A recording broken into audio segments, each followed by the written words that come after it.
வெண்பருத்தி நூலெடுத்து வாய் வெடிச்ச பூவெடுத்து நான் அணிஞ்சிட தொடுத்து வச்ச நடினமான மாலை இது.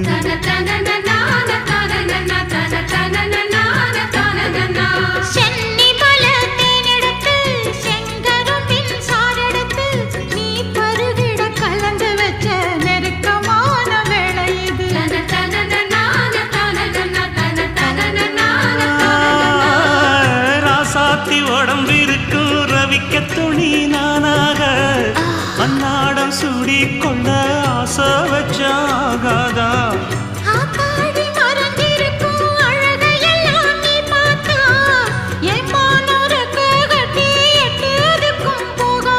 அடிச்சி சக்கரையே எட்டி நீயும் நிக்கிறியே நான் ஏங்கி ஏங்கி பாக்குற போறாங்க பண்ணுறியே.